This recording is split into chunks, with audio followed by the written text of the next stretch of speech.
Baik, assalamualaikum warahmatullahi wabarakatuh. Selamat siang. Perkenalkan, saya Radit Ramadan, merupakan salah satu student dari Job Connector Data Science batch ke-14 online learning. Baik, di sini saya akan menjelaskan perihal dengan capstone project modul ketiga tentang machine learning, di mana saya mengangkat judul yaitu churn analysis dari Telco Customer Retention.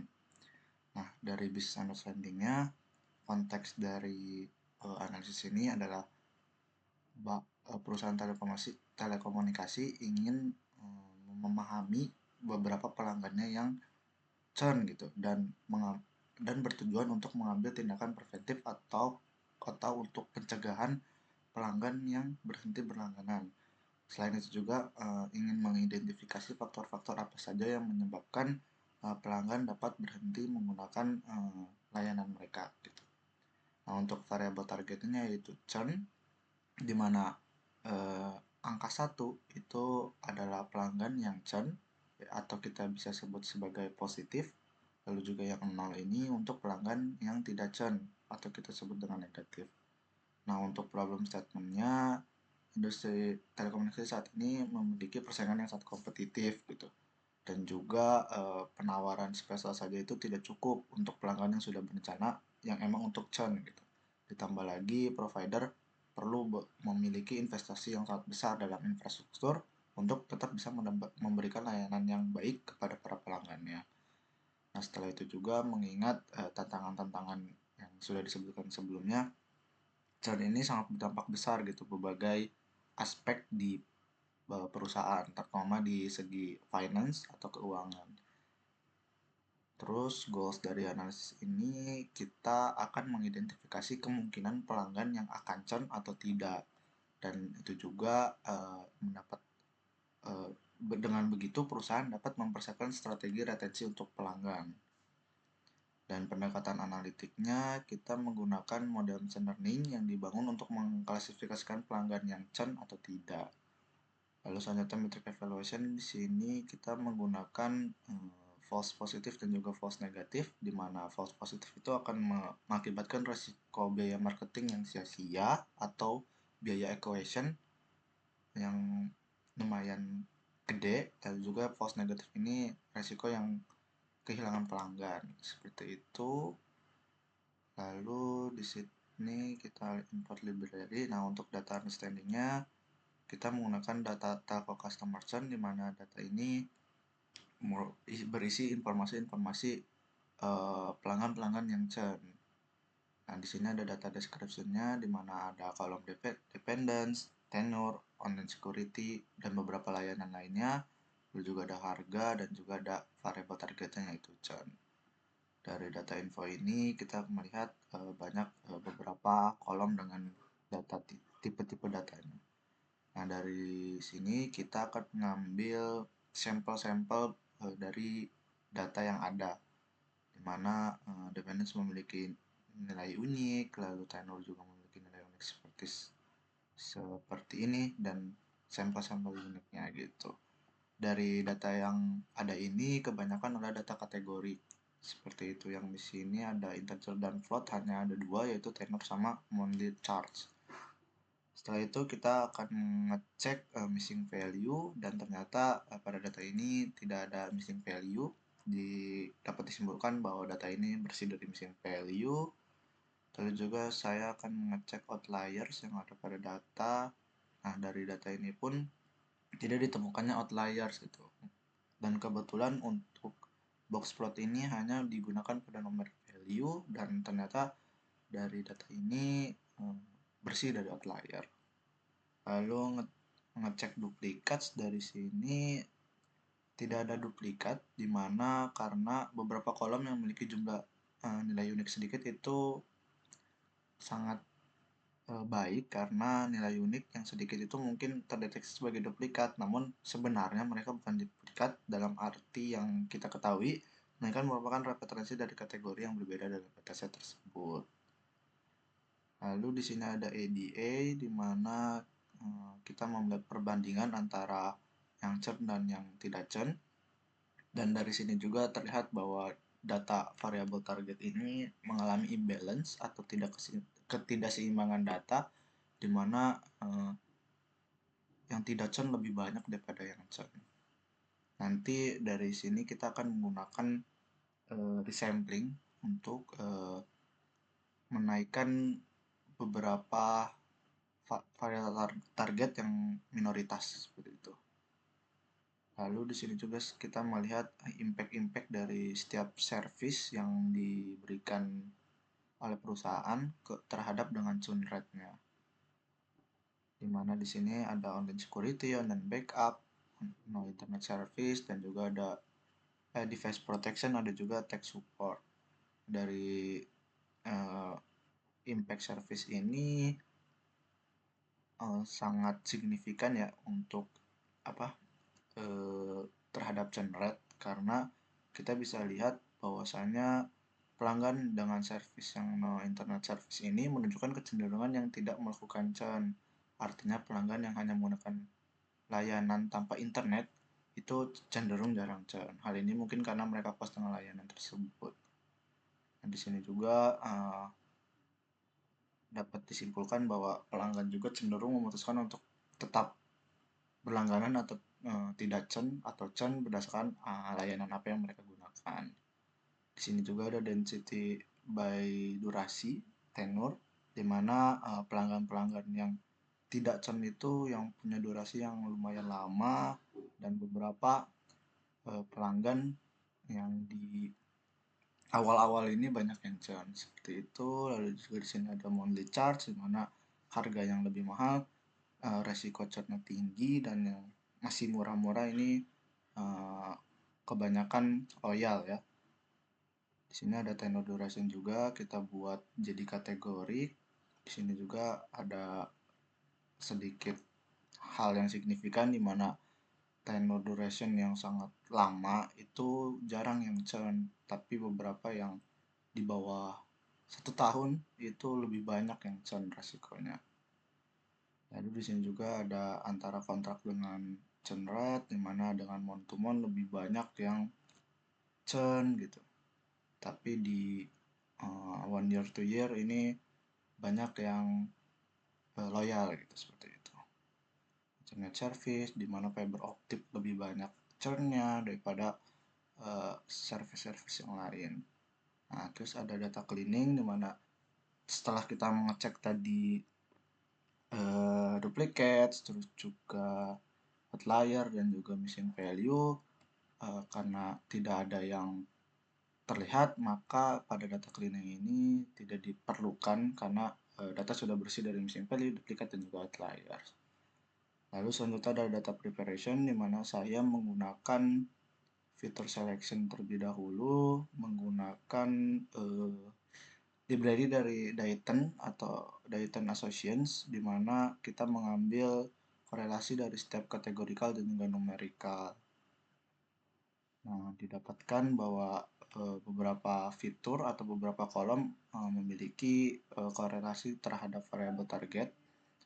Di sini terlihat ada 2 atau 3 yang memiliki korelasi lebih rendah daripada rata-ratanya.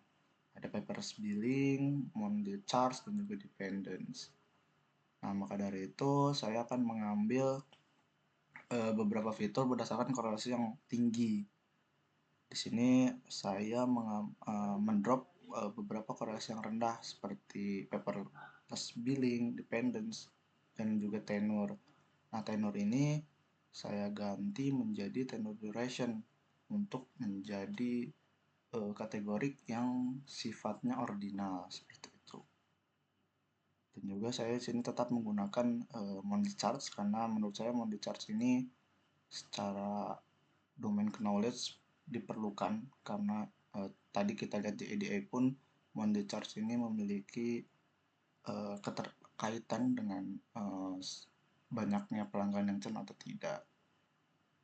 Lalu juga di sini saya mendefinisikan kolom target, yaitu data 1 dengan arti positif, 0 juga menjadi 0, yaitu dengan negatif. Lalu selanjutnya fitur transform, kita mengubah beberapa fitur yang tadinya kategorik menjadi numerik, lalu juga yang emang sekiranya ordinal menjadi ordinal, lalu juga yang tadinya numerik menjadi min-max scalar gitu. Nah, di sini seperti misalnya kita memakai ordinal mapping untuk tenor duration dengan ketentuan misalnya yang di bawah 1 tahun itu 0 dan lain sebagainya. Didapatkanlah seperti ini. Lalu juga saya melakukan trend test split dari hasil fitur selection dan engineering ini didapatkan seperti ini. Lalu setelah semua data berubah menjadi angka, selanjutnya kita melakukan modeling. Pertama, modeling menggunakan benchmarking, mencari beberapa model yang optimal menggunakan key value dan juga imbalance treatment. Karena kita tadi tahu bahwa variable targetnya mengalami imbalance gitu. Di sini dihasilkan didapatkan bahwasanya ada 5 model yang sangat baik berdasarkan recall-nya, yaitu ada logistic regression, GBM, SCG boost dan lain sebagainya. Nah, kenapa saya menggunakan recall dengan berdasarkan bisnis domain sebelumnya, bahwasanya recall sangat diperlukan karena ingin mengukur pelanggan yang benar-benar berhenti berlangganan dan berhasil diidentifikasi oleh model. Ini memberikan gambaran tentang seberapa baik model dalam mendeteksi pelanggan yang berisiko churn. Mengingat kita juga bahwa biaya mendapatkan pelanggan baru seringkali lebih tinggi dibandingkan dengan mempertahankan pelanggan yang sudah ada. Maka dari itu, memaksimalkan recall menjadi bagian penting dari strategi retensi pelanggan. Nah, lalu diambil juga base model dari setiap benchmark. Didapatkannya bahwa logistic regression memiliki recall sebesar 79,87. Maka dari itu logistic regression akan kita tes menggunakan data tes. Nah, dari hasil data tesnya pun hasilnya signifikan gitu, dari 79 ke 77 yang paling tinggi ini menggunakan random oversampling. Dari sini kita dapat simpulkan bahwa model tidak terjadi underfitting. Nah, lalu karena logistic regression yang terbaik, kita akan gunakan untuk hyperparameter tuning. Nah, di sini saya menggunakan grid search CV, lalu didapatkan base parameternya dan juga base score-nya, lalu saya masukkan, didapatkan juga hasil dari hypertuningnya ini meningkat tipis dari 77 dari sebelum tuning menjadi 78. Nah, meskipun peningkatannya ini hanya 1%, hal ini menunjukkan bahwa model yang telah dituning sedikit lebih baik dalam mengidentifikasi pelanggan yang akan churn.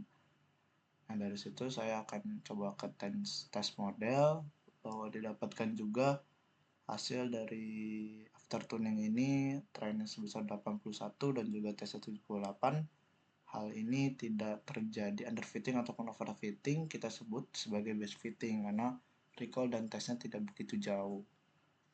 Lalu di sini ada evaluation matrix, yaitu dari classification report, conversion matrix dan lain sebagainya. Nah, dari kesimpulan evaluation matrix ini, logistic regression memprediksi churn secara keseluruhan yaitu sebesar 73%. Kita bisa lihat di akurasi ini. Lalu juga yang signifikan adalah recall untuk churn, di mana sebesar 79%, menunjukkan bahwa model mampu mendeteksi sebagian besar pelanggan yang benar-benar akan churn.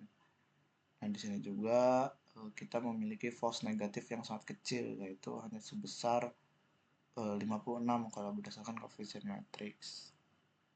Lalu sini ada ROC dan persistent recall curve, di mana ROC ini sudah cukup baik di angka 0,83, maka model ini cukup baik dalam membedakan antara pelanggan yang churn dan tidak. Dan persistent recall-nya ini lumayan juga dan cukup baik dalam melihat ketepatan yang moderat dalam memprediksi pelanggan yang akan churn. Lalu di sini ada fitur importance berdasarkan koefisien dari logistic regression-nya, di mana tadi kita lihat di korelasi bahwa kontrak dan juga tenor memiliki korelasi yang lumayan baik, dan dibuktikan juga di fitur importance bahwasanya fitur kontrak tenure duration dan lain sebagainya memiliki pengaruh terhadap churn atau tidaknya seseorang pelanggan. Nah, di mana dengan fitur dengan coverage negatif besar itu menunjukkan bahwasanya fitur-fitur tersebut sangat berpengaruh pada pelanggan-pelanggan yang tetap loyal gitu. Dan untuk yang positif itu fitur-fitur yang cenderung akan membuat pelanggan menjadi churn. Dan ada beberapa fitur lain juga yang memiliki pengaruh seperti online security, online backup, dan teknik support dan lain sebagainya. Nah, dari kesimpulan analisis ini bahwasanya pada pelanggan churn ini menunjukkan recall tinggi dan juga meskipun prosesnya rendah sekitar 0,5 menunjukkan bahwa ada cukup banyak false positif. Dan juga ada pelanggan yang tidak churn memiliki persen tinggi sebesar 0,9, recall-nya 0,7. Nah, dari kesimpulan ini juga model juga menunjukkan bahwa fitur seperti kontrak, durasi pelanggan, biaya bulanan, online security, tech support, dan online backup ini adalah indikator-indikator penting dalam menentukan apakah pelanggan akan churn. Nah, pelanggan yang memiliki kontrak jangka panjang, durasi yang lebih lama, dan menggunakan layanan tambahan cenderung lebih loyal, sedangkan biaya bulanan yang tinggi dan beberapa jenis layanan internet dapat meningkatkan risiko churn. Nah, adapun impact model kepada bisnis seperti berikut, di mana ketika kita mengambil median dari monthly charge-nya yang ada pada data yaitu sebesar $70, lalu bila seandainya biaya rata-rata customer acquisition atau mendatangkan customer baru di perusahaan yang masih itu sebesar $694 berdasarkan sumber yang ada, dan andaikan retention cost itu 4 kali lebih kecil dari customer acquisition dengan sumber yang ada, maka hitung-hitungan dari tiap tipe error kurang lebih akan seperti ini. Dari false positif ini kita akan menggunakan retention cost di mana 69,4 dibagi 4 itu ada 173,5 customer.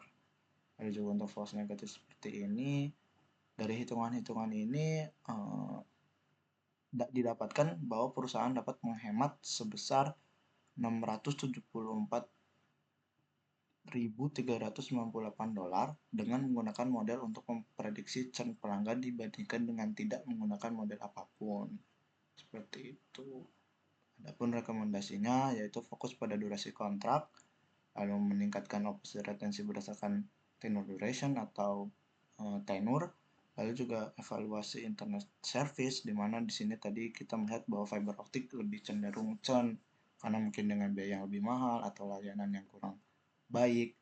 Tetapi fiber optik adalah salah satu internet yang sangat meyakinkan seharusnya. Lalu meningkatkan layanan online security dan tech support karena pada dua service ini memiliki keterkaitan dengan churn pelanggan. Dan juga evaluasi monthly charge di mana biaya bulanan ini memiliki pengaruh yang signifikan terhadap churn. Perusahaan perlu untuk meninjau kembali struktur harga dan mempertimbangkan harga kompetitor di industri yang sama. Mungkin seperti itu saja. Terima kasih sebelumnya. Wassalamualaikum warahmatullahi wabarakatuh.